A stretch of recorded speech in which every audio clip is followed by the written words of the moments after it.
अस्सलाम वालेकुम नाज़रीन, मैं हूं मंसूर अली खान। अपने डेली चैनल के ऊपर आपको खुश आमदीद कहेंगे। पिछले 12 घंटे की आम तीन खबरों के साथ एक दफ़ा फिर आपके सामने हाजिर। आपसे दरख्वास्त, चैनल को सब्सक्राइब करना मत भूलिए, बेल आइकन प्रेस कीजिए। अगर आपको हमारी वीडियो पसंद आए उसे लाइक और शेयर ज़रूर कीजिएगा। वापसी हो गई है जनाब स्टूडियो के अंदर, और इंशाल्लाह अब यहाँ से रेगुलरली जो है वो सिलसिला शुरू होगा। मुझे अनकरीब मुस्तकबिल में अब अपना कोई ट्रैवल फ़िलहाल नज़र नहीं आ रहा, लेकिन मेरे ख्याल में हो सकता है अभी 15-20 दिन लग जाएंगे अगला ट्रैवल प्लान बनने में। मैं जानता हूँ काफ़ी ज़्यादा ट्रैवलिंग हो गई है, लेकिन अब टिक के काम करेंगे इंशाल्लाह बैठ के यहाँ पे, और सिलसिला जो आगे जारी रहेगा। अच्छा जी, पिछले 2-3 दिन से जो है वो एक खबर बड़ी मौजूए बहस बनी हुई थी, मैं ज़रा उसके बारे में बात करना चाहूँगा। जर्नलिस्ट हैं रज़ी ताहिर साहब, उन्होंने एक ट्वीट किया था 30 मई को, और उस ट्वीट में उन्होंने कहा था कि साबिक वज़ीर-ए-आज़म इमरान खान से साबिक आर्मी चीफ की जेल में मुलाकात हुई, मज़ीद तफसील जल्द सामने लाऊंगा। ये उन्होंने 30 मई को जो है ये ट्वीट किया कि जी इमरान खान साहब से किसी साबिक आर्मी चीफ की मुलाकात हुई है।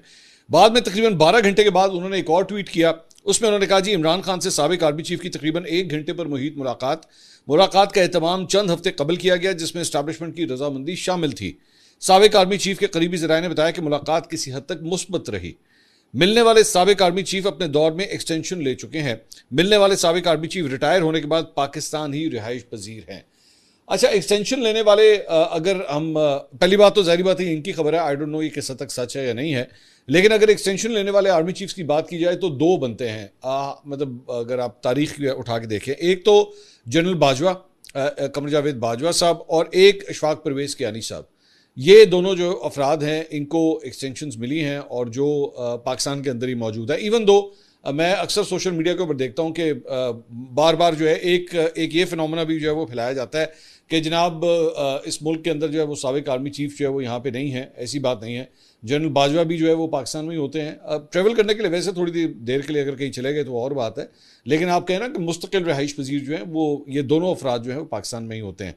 तो अब आई डोंट नो, उन्होंने किसी का नाम नहीं लिखा कि जनाब ये कौन है। और उसके बाद फिर यही हुआ कि कुछ लोगों ने जो है उसके ऊपर वीलॉग्स किए। हमने इसके ऊपर बात पहले नहीं की, इसकी वजह यह कि इसकी कोई कंफर्मेशन जो है वो किसी भी ऑफिशियल सोर्स से नहीं आ रही थी। But obviously journalist is a journalist, और अगर वो अपनी खबर देते हैं तो अब वो अपनी खबर पे अभी भी कायम है। उनकी खबर जो है वो ये नहीं कहते, खबर उन्होंने जो है वो वापस ले ली है। इसके ऊपर एक्चुअली उन्होंने एक और ट्वीट भी किया।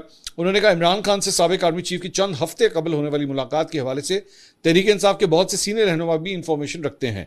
जब मैंने खबर ब्रेक की तो मुझे पीटीआई के एक सीनियर रहनुमा की कॉल आई। उन्होंने बताया कि वो 10 दिन कबल ही इस पेशरफ से आगाह थे। सो ये मतलब वो कह रहे हैं कि मुझे भी किसी ने जो है वो कॉल करके कहा है कि हाँ जी ऐसा हुआ है। अब सवाल 2-4 क्वेश्चंस हैं, मैं उनकी खबर के ऊपर जो है डाउट नहीं कर रहा, लेकिन 2-4 क्वेश्चंस हैं कि रिसेंटली पाकिस्तान तहरीक इंसाफ के एक एटीट्यूड के अंदर भी वैसे तब्दीली देखी गई है। थोड़ा सा जो एक एग्रेसिव पन था ना उसमें एक्चुअली कमी हो गई है। इवन दो अडियाला के बाहर जो है वो मुलाकात के वाले से जो है वो हमने देखा था लास्ट टाइम सोहेल आफरीदी साहब वहाँ पे गए थे, बड़ा एग्रेसिव वहाँ पे उनका टोन था। बल्कि कल अभी पता लग जाएगा, मंगल का दिन है, मुलाकात का दिन है, और उन्होंने उस वक्त ईद से पहले ये बात कही थी कि जी अगर हमारी मुलाकात ना करवाने दी गई तो उसके बाद 2 जून को जो है वो बड़ा एग्रेसिव किस्म का एहतजाज जो है हम करेंगे। वील सी अबाउट दैट उसमें क्या होता है। लेकिन एक हमने थोड़ा सा टोन डाउन इफेक्ट जो है वो पाकिस्तान तहरीक इंसाफ की जानिब से देखा भी। आई डोंट नो ये उससे कनेक्टेड है या नहीं है। अलबत्ता इमरान खान साहब की जो बहन है अलीमा खान साहबा, उन्होंने ट्वीट किया। उन्होंने कहा सोशल मीडिया पर गर्दिश करने वाली तमाम खबरें कि किसी साबिक आर्मी चीफ ने अडियाला जेल में इमरान खान से मुलाकात की है, मुकम्मल तौर पर झूठी हैं। So I will go and stick with the sister's version. Even though जाहिर बात है यहाँ पे एक इशू ये भी है कि इवन बहन की भी मुलाकात नहीं हो पा रही। अलीमा खान साहिबा की अपनी मुलाकात तो नहीं हुई इमरान खान साहब से, लेकिन उन्होंने फ्लैटली इस बात को डिनाई कर दिया है।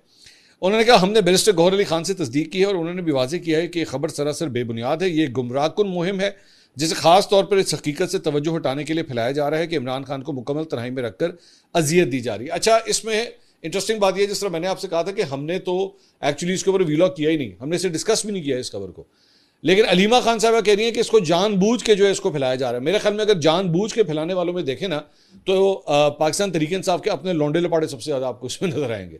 क्योंकि मुझे तो फ्रैंकली स्पीकिंग 30 मई को जब इन साहब ने ट्वीट किया, मैंने तो मेरी नज़र से भी नहीं गुजरा और ना हमने इसको डिस्कस किया। इसको सबसे ज़्यादा फैलाने का काम जो है वो पाकिस्तान तहरीक इंसाफ के लौंडे लपाड़ों ने एक्चुअली किया। उसके ऊपर थंबनेल्स बना बना के आप उठा के देख लो, उनका सबसे बड़ा लौंडा लपाड़ा जो बाहर बैठा है उसने पूरा का पूरा वीलॉग छाप दिया इसके ऊपर। मैंने पूरा बैठ कर डिस्कस किया। मुझे अच्छा साथ साथ ये भी कह रहा है, मुझे नहीं पता खबर ठीक है कि गलत है, ठीक है कि गलत है, और साथ ही साथ तजिया भी किए जा रहा है इसके ऊपर। बहरहाल अलीमा खान साहबा ने मेरा ख्याल में अगर किसी के बारे में बात की है तो अपने ही पीटीआई के लौंडे लपाड़ों के बारे में बात की है। उन्होंने आगे से कहा कि ये गुमराहकुन मुहिम है जिसे खास तौर पर हकीकत से तवज्जो हटाने के लिए फैलाया जा रहा है। तो गुमराहकुन मुहिम जो है वो सबसे ज़्यादा आप ही के लौंडे लपाड़े जो है फैला रहे हैं। उन्होंने कहा ये इस हकीकत से तवज्जो हटाने की कोशिश है कि उन्हें अपनी आंख के मुनासिब इलाज के लिए किसी मुनासिब अस्पताल में जाने की इजाज़त नहीं दी जा रही। उन्हें अपने बेटों से बात करने की इजाज़त नहीं दी गई। गुज़िश्ता 6 माह से उन्हें किताबें फराहम नहीं की गई। उनके पास टेलीविज़न की सहूलत मौजूद नहीं है। गुज़िश्ता 6 माह के दौरान उन्हें बैरूनी दुनिया से किसी भी शख्स से रब्ते की इजाज़त नहीं दी गई, सिवाय उनके वकील की 2 मुलाकातों के, जो अदालत के हुक्म पर मुमकिन हुई। अदालत के फुल बेंच का एक और हुक्म मौजूद है जिसके मुताबिक हर हफ्ते कम से कम 18 अफराद को उनसे मुलाकात की इजाज़त होनी चाहिए। मंगल के रोज़ 6 अहले खाना और 6 वकला, जुमेरात के रोज़ 6 जमाती नुमाइंदे। मुंदरजा वाला तमाम उमूर इमरान खान के कानूनी हुकूक से मुतल्लिक हैं जो पाकिस्तान के कवानीन और बैनुल अक़वामी कवानीन के तहत उन्हें हासिल हैं। सो एक्चुअली अगर आप उठा के देखें तो अलीमा खान साहबा जो लिस्ट ऑफ डिमांड्स रख रही हैं वो बिल्कुल दुरुस्त हैं कि वाकई इमरान खान साहब की जो है ये मुलाकातें, उनका लीगल राइट है कि उनकी मुलाकातें जो है वो होनी चाहिए, लेकिन उनकी नहीं हो पा रही। अब मुझे नहीं पता कि किसी ग्रैंड कंस्पिरेसी के बारे में जो बात करी है कि इन असल इशूज से तवज्जो हटाने की कोशिश है, उसमें इनके अपने कौन कौन से लौंडे लपाड़े शामिल हैं। क्योंकि पाकिस्तान तहरीक इंसाफ के बहुत से लोग जो हैं, मैं आपको बिल्कुल बता सकता हूँ कि बहुत से मतलब मौजूदा सिटिंग पार्लियामेंटेरियंस जो हैं वो इस्टेब्लिशमेंट से राब्ते में हैं। इवन दो पार्टी का अपना स्टांस जो है वो ज़ाहिरी तौर पे बड़ा एंटी इस्टेब्लिशमेंट है, लेकिन इनके कई एमएनएज एमपीएस जो हैं इस्टेब्लिशमेंट से मुकम्मल राब्ते में, और इसी तरह इनके बहुत से लौंडे लपाड़े भी जो हैं वो इस्टेब्लिशमेंट से राब्ते में। मैं खुद कईयों को जानता हूँ, मुझे पता है कि वो हमेशा मतलब इन टच रहते हैं और उनसे इंफॉर्मेशन भी जो है वो शेयर करते रहते हैं। Anyway, so basically Aleema Khan साहबा तो कम से कम जो है वो इस खबर को डिनाई कर रही हैं, लेकिन जो जर्नलिस्ट हैं वो अपनी खबरें पे कायम हैं और वो कहते हैं कि मुझसे जो है मुख्तलिफ लोगों ने इस चीज़ को कन्फर्म भी किया है।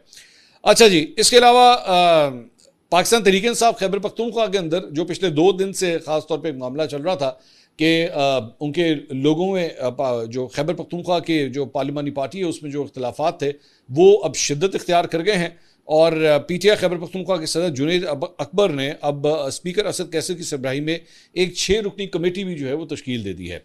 अब ये अगर बात कमेटी बनाने तक आ गई है ना, तो फिर इसका मतलब है कि मामला काफ़ी ज़्यादा सीरियस है, क्योंकि वरना आमतौर पे छोटे मोटे गिले शिकवे होते रहते हैं। इवन मैं जानता हूँ अभी जिस तरह मुस्लिम लीग नून पंजाब है, इनके अंदर भी जो है वो गिले शिकवे हैं। बहुत से ऐसे एमपीएस हैं कि उनके अंदर गिले शिकवे हैं और वो ये समझते हैं कि जनाब मरीम नवाज साहब हमसे नहीं मुलाकात करती, हमें टाइम नहीं देती। ठीक है, ये सारा कुछ जो है वो चल रहा है, लेकिन मामला यहाँ तक नहीं पहुँचे कि जनाब वो साथ ही साथ जो है वो कोई कमेटी बने और वो बैठ के चीज़ों को एक एक करके रिजॉल्व करे। बेसिकली एक किस्म का जिरगा सिस्टम ही है, वो जिरगा जाके मनाए जाके उन लोगों को, और असद कैसर साहब जो है उससे लीड करे। अच्छा, यहाँ पे कुछ जर्नलिस्ट ने जो है वो यहाँ पे भी एक बात की है कि जनाब एक ऐसी मूव भी है, एक ऐसी ख्वाहिश भी है कि वज़ीर आला को तब्दील किया जाए। और एक सीनियर जर्नलिस्ट हैं, उन्होंने ये क्लेम किया कि जनाब 2 लोगों के उन्होंने नाम भी लिए हैं कि जनाब एक जो है वो अयूब खान फैमिली, उमर अयूब वगैरह उनकी फैमिली से नाम लिया, और एक जो है उन्होंने असद कैसर साहब के भाई का नाम लिया कि जनाब ये लोग भी जो है वो सीएम बनने की दौड़ के अंदर जो है वो शामिल है। लेकिन यहाँ पे अगर आप देखें कि उन्हीं को तो एक्चुअली असद कैसर साहब को ही उस कमेटी का सरबराह बना दिया गया है जो जाके इन लोगों से एक्चुअली मुज़ाकरात करेगी। तो फिर ये समझ नहीं आती कि एक जगह उनके भाई का नाम लिया जा रहा है सीएम बनने के लिए, एक जगह उसी कमेटी की सरबराही भी उनको दे दी गई है कि इन नाराज़ अरकान को बनाए जाके। सो बात जो है वो समझ नहीं आती। लेट्स सी आगे क्या होता है, लेकिन मेजॉरिटी ये जो ग्रुप बताया जा रहा है ये वो बताया जा रहा है जिसका अली अमीन गंडापुर से बड़ा करीबी ताल्लुक है, जो बेसिकली अपने आप को जो है सुहेल आफरीदी साहब से फिलहाल दूर किए हुए हैं।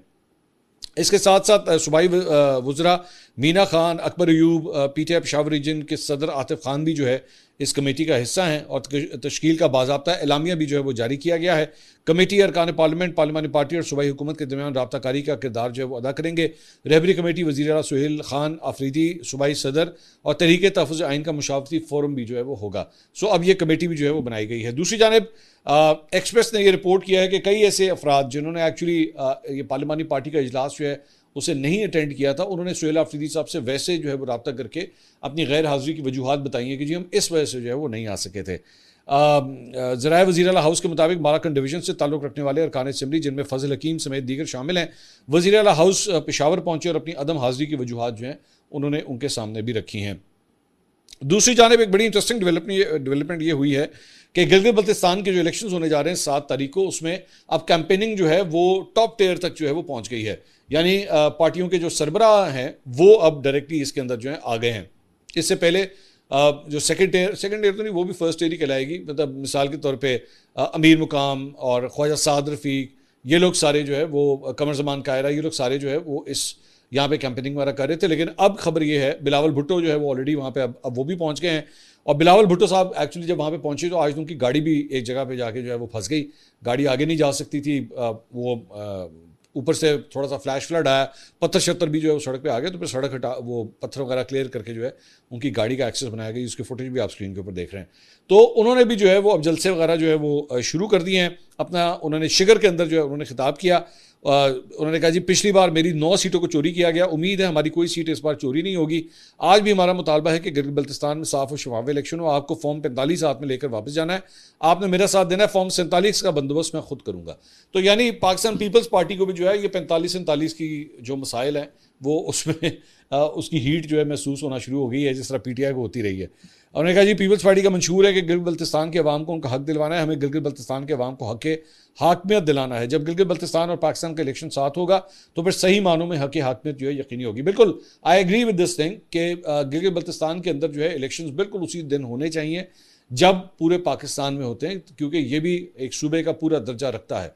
इवन दो बहुत से कॉम्प्लेक्सिटीज़ हैं जिसकी वजह से इनके इलेक्शन जो हैं वो बिल्कुल अलग होते हैं, लेकिन होने बिल्कुल साथ ही चाहिए। और मेरी नज़र में सिर्फ इलेक्शन साथ नहीं होने चाहिए, बल्कि इनके मेंबर्स को जो है they should be sitting in the national assembly of Pakistan and the senate, मेरा ये भी मानना है। और साथ ही साथ NFC अवार्ड जो है उसके अंदर भी इनका जो है वो शेयर होना चाहिए। हर वो तमाम हकूक़ जो दीगर सूबों को मिलते हैं, पंजाब, सिंध, बलोचिस्तान और खैबर पख्तूनख्वा को, उसी तरह गिलगित बल्तिस्तान को भी जो है ये हकूक़ मिलने चाहिए। और इसी दौरान जो है वो ये खबर आई है, खबर का टाइटल बड़ा इंटरेस्टिंग है, वो ये था और मुख्तलिफ चैनल्स के ऊपर भी चला। I am pretty sure basically जो प्रेस रिलीज जारी की गई होगी उसी को उन्होंने जो है वो पिक किया, और पिक करके जो है वो तमाम चैनल्स ने अपनी अपनी खबर वहाँ पे लगा दी। खबर ये है कि मुस्लिम लीग नून के सदर और साबिक वज़ीर आज़म नवाज शरीफ को गिलगित बल्तिस्तान दौरे की इजाज़त मिल गई। इलेक्शन कमीशन ने NOC जारी कर दिया। ये इस खबर की हेडलाइन है। जब मैंने पढ़ी ना तो मेरी बड़ी इंटरेस्टिंग बात ये थी, मेरे ज़हन में पहला जो जुमला ये आया कि सबसे बड़ी बात यह है कि नवाज शरीफ को NOC दे दिया।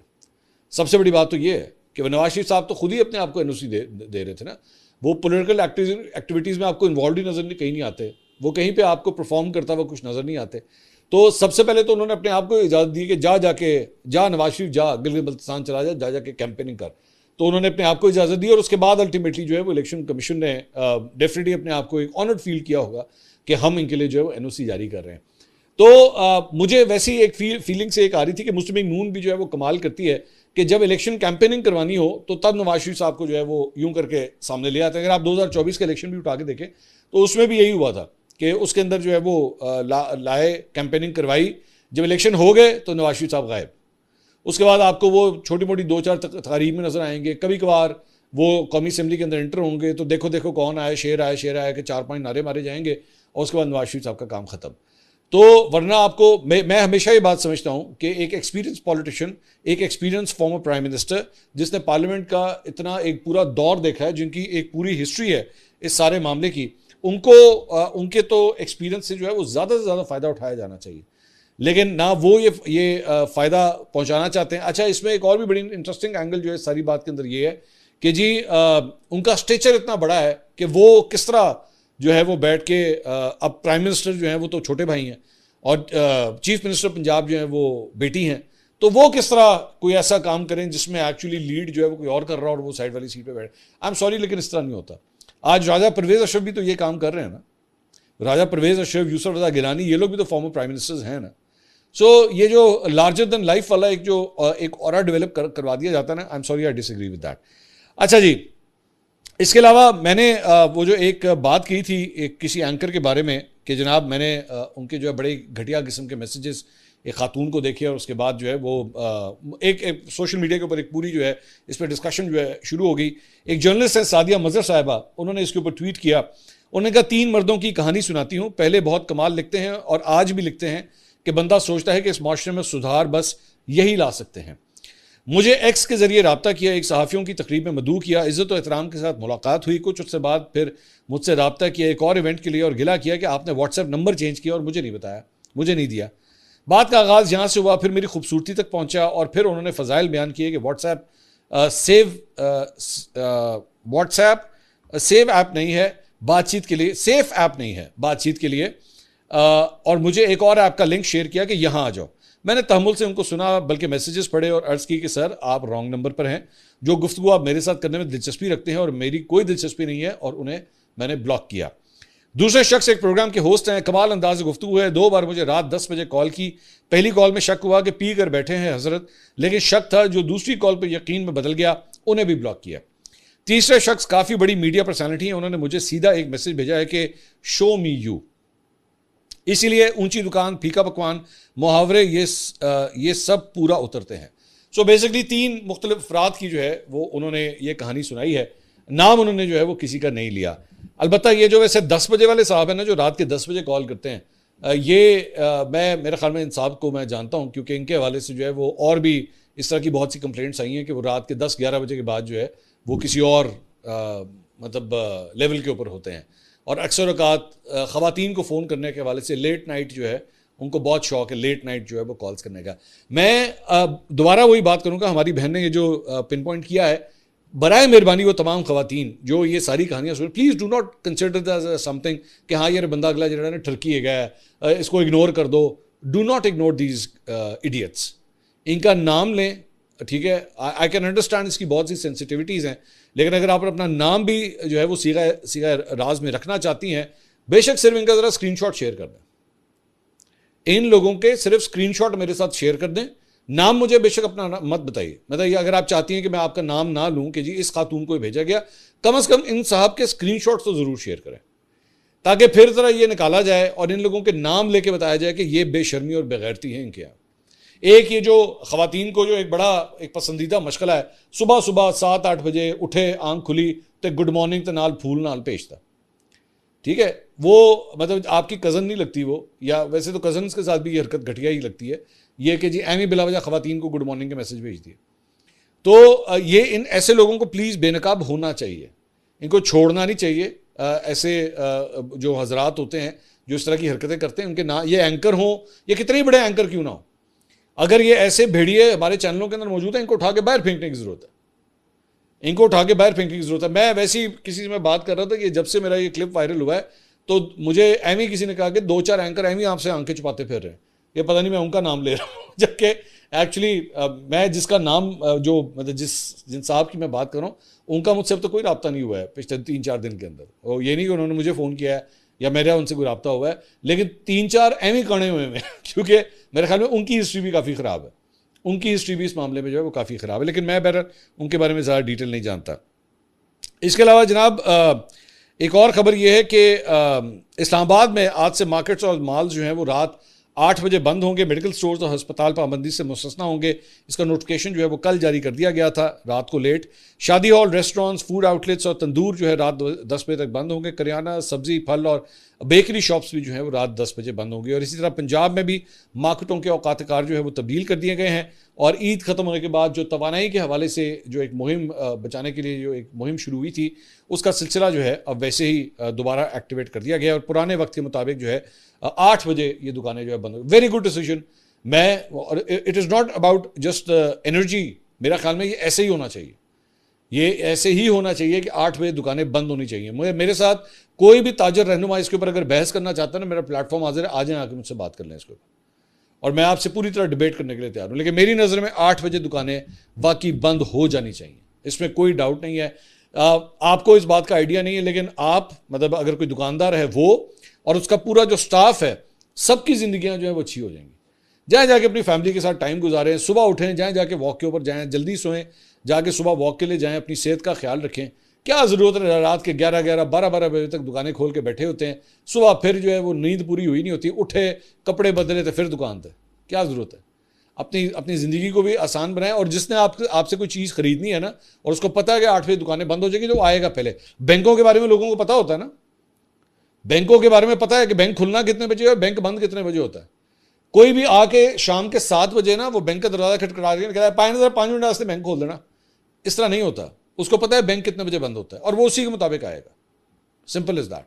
तो जब उसको पता होगा ना कि 8 बजे दुकानें बंद होनी है तो वो आएगा भी उसी के मुताबिक ही आएगा। इसके अलावा जनाब पाकिस्तान कामना यूसुफ साहब ने जो है वो एक खबर दी है, सीनियर जर्नलिस्ट है, उन्होंने कहा पाकिस्तान को ये यकीन दिलाने की कोशिश में कि वो इस्लामाबाद के सिक्योरिटी खदशात को दूर करने के लिए मुखलिसाना कोशिशें कर रहा है। तालिबान हुकूमत ने गैर रस्मी तौर पर यह पैगाम पहुँचाया है कि तालिबान के सुप्रीम लीडर हैबतुल्लाह खुंज़ादा ने कलदम तहरीक तालिबान पाकिस्तान TTP को वार्निंग दी है कि वो पाकिस्तान के अंदर हमले रोक दे, वरना वो तालिबान की वफादारी से महरूम हो सकती है। एक मोतबर पाकिस्तानी जरिए ने बताया, यह पैगाम तालिबान हुकूमत की इस वसी तर कोशिशों का हिस्सा था जिसका मकसद ये दिखाना था कि वो अफगान सरजमीन से काम करने वाली TTP और दीगर अस्करियत पसंद तंजीमों को लगाम देने के लिए इकदाम कर रही हैं। ताहम जरिए के मुताबिक पाकिस्तान ने इस इकदाम को नाकाफी करार दे दिया है। इस मामले से वाक़िफ़ हुकाम ने बताया कि मुतल्लिका हुकाम के अंदर जारी जायज़ा है यह है कि तालिबान की हालिया यकीन दहानियों का मकसद बैन अल-अक़वामी और इलाक़ाई दबाव को कम करना लगता है।